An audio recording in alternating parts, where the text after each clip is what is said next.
Thank you. Thank you very, very much. Thank you, Bob. He's absolutely... Thank you. Thank you. Thank you. Thank you. Thank you. It really is thank you, and particularly to the people who live here in Ashraf. These are the people that when history is written about this tragic part of Iranian history, these are the people who will be the freedom fighters who delivered your people from bondage and oppression with your blood, your tears, your lives, your consciences, many, many of your loved ones slaughtered by the murderers in Tehran.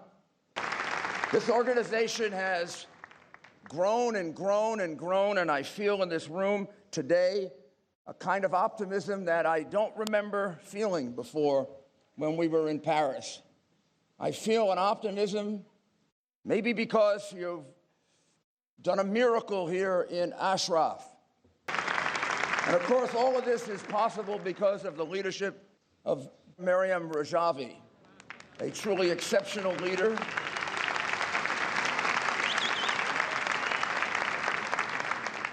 Just like her husband, Masoud Rajavi,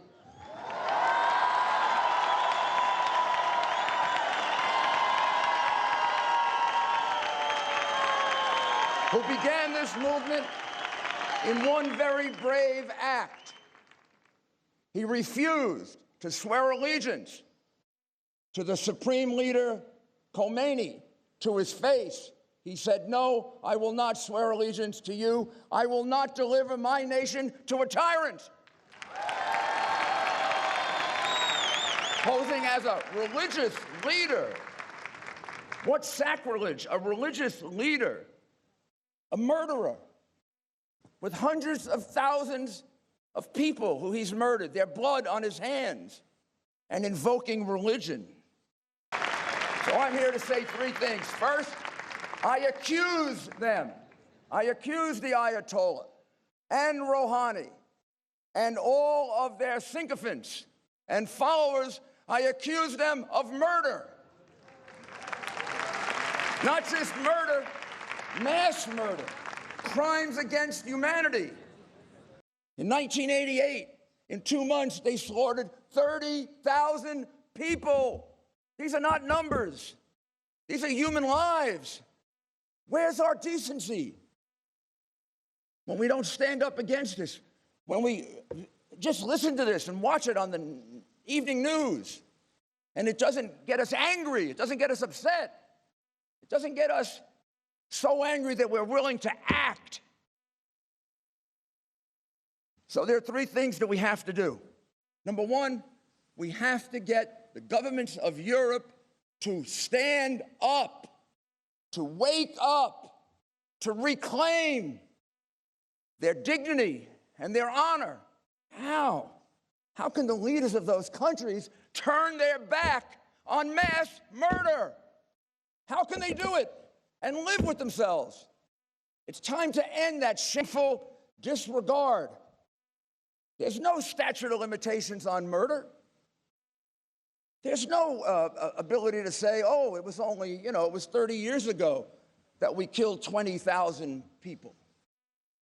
The people who slaughtered 30,000 people in 1988 should be identified, they should be prosecuted, and they should either be imprisoned for life or executed.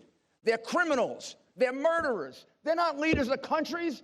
They are no better than the murderer in the street, except they're worse because they're mass murderers.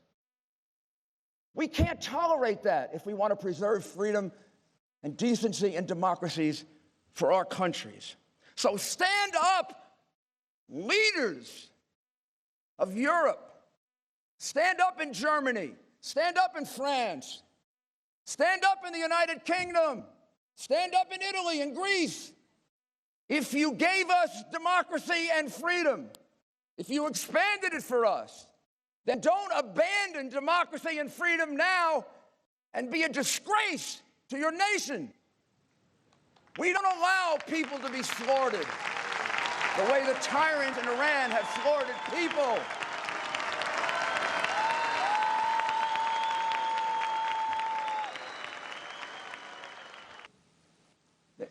We all know they're the largest sponsor of terrorism in the world. But we say it like a phrase, the largest sponsor of terrorism in the world. What does that mean? That means they fund and they supply murderers, not only in their own country, but all over the world. And when you give them money, when you relieve them of a debt, which my government did in the prior administration, and put over $1 billion back in their hands, you are supporting murder. Well, wake up. When you buy oil from Iran, you are funding murder. Face it and stop it.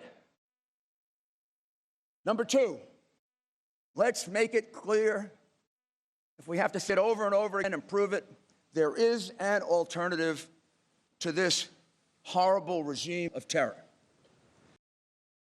A coalition of resistance organizations respected throughout the world. There are representatives of most of the major countries in the world here.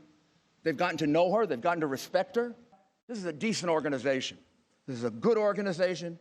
And it's an organization that is ready, willing, and able not to take over Iran, but to guide Iran to elections as quickly as possible. This is a group that we can support. It's a group that we should stop maligning. And it's a group that should make us comfortable having regime change in the worst regime in the world. Well, when you face, you now have a responsibility because of your knowledge. You know about the atrocities, the crimes against humanity being committed by this regime. Don't be euphemistic about it. Don't hide your eyes. You are being asked to do something. Well, you can turn your back, like the leadership in Europe has done, hopefully no more. I know and I feel, as I told you, as I conclude, optimism in this room, and I know why there's optimism in this room, because you know what I know. We're going to be in Tehran much sooner than all those cynics believe. We're going to have a celebration there much sooner than they believe. You know why?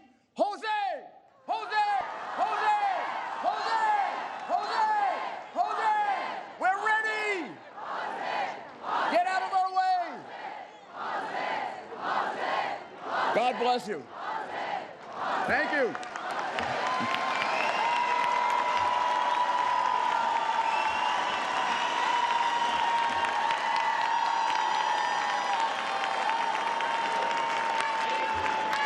Thank you, thank you, thank you.